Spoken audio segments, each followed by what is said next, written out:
And there is issues around councils and their ability to raise funds for new infrastructure, for water, for all these sorts of things. Let's start with some of those around climate change. Mm-hmm. You're saying particularly for small councils, it's too hard to get the funding for water or whatever it might be, sea level rises, those sort of things.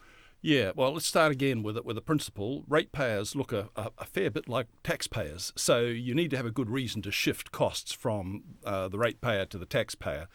And for some of the climate change infrastructure issues that we've raised, which includes roading, it includes stormwater and wastewater treatment plants, which tend to be close to coasts and so on, or close to rivers, the councils will, we think, struggle to come up with the money to do that, and the risks are concentrated in particular spots.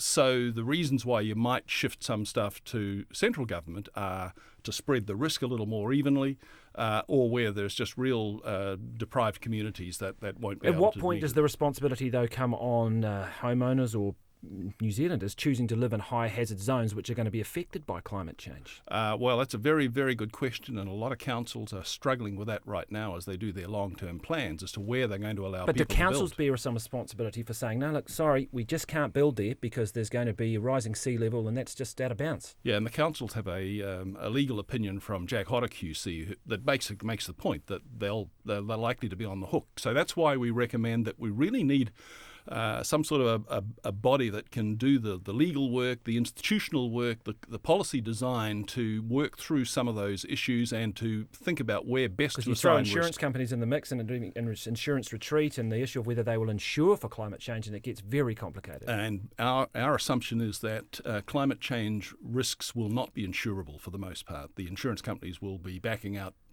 before that becomes... So would this agency be independent of government? Would it have any powers to require government to do anything? Look, all we've done is identified a set of functions that need to be done, and I said that there's not a lot of point in having every council trying to do them independently. So let's put together some joint local government, central government agency, which may fit into an existing agency. I don't know. Sure. I mean, we haven't done any design work but around let's look that. at it. But there's a pile of work that needs to be done, and we need to get on with it because the legal risks and the physical risks are going to be quite ugly.